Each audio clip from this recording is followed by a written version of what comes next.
So, magandang umaga po sa inyong lahat mga kababayan. Kakain po ako ng pansit bato. Naluto po mismo. And I will put the chili garlic. Ang grease chili garlic. So, nilagyan ko ng sili.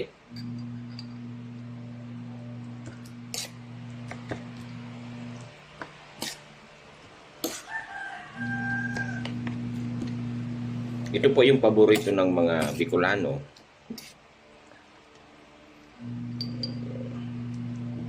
Na pansit bato.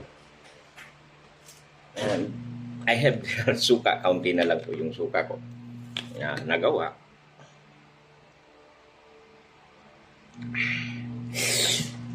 Amoy pa lang.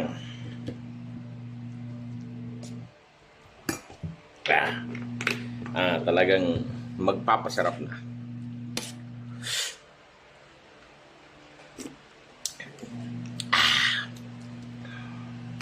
Suabe. Yan, pansit. Luto na.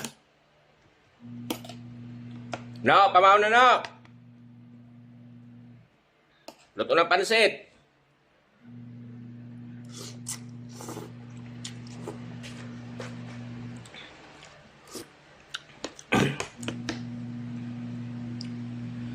Siyempre, ang sahog nito ay baboy.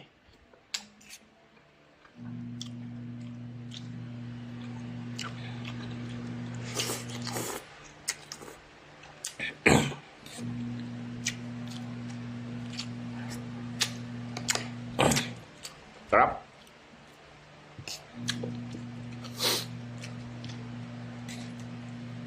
Inilong kong sili, ang chili garlic, nakakatulong po talaga.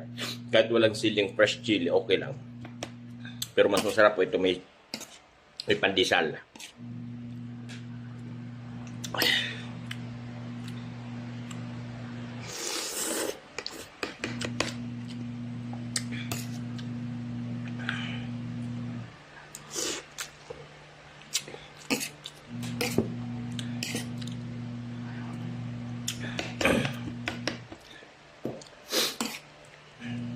Sa amin, pansit gisado sa Bicol.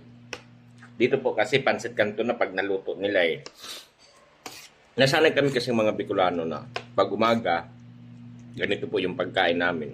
Especially yung mga snack. Masarap pa po itong haluan ng banana Q at saka turon.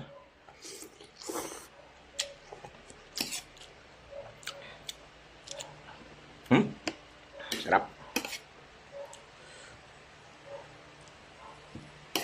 No! Luto ng pansit!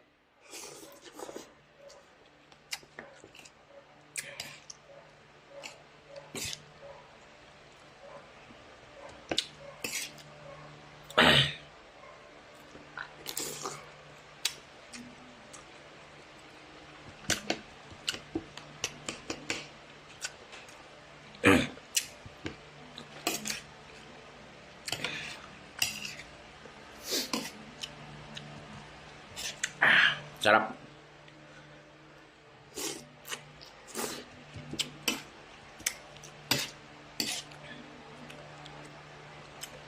Suwabe.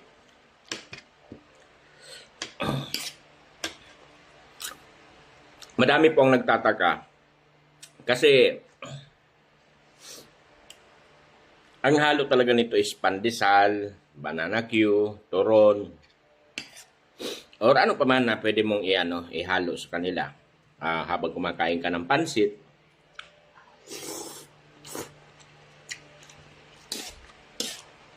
Depende naman sa pagkaluto.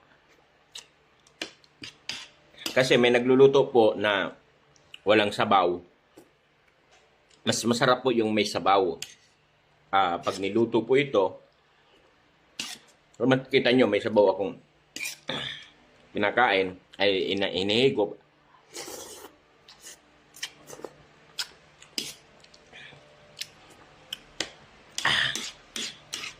Sarap na sarap po pag kumain ka nito ng pansit bato na galing pong Bicol. Sa Maynila, nagluluto rin po sila ng pansit, kaso lang may kasama na pong pansit bihon. Yan. Magkasama yon, Tagalog yun. Sa atin, pure lang po. Pero ina-adapt din natin. Pero pag niluto po yon sa Bicol, wala na rin pong sabaw. Pero mas masarap po may sabaw.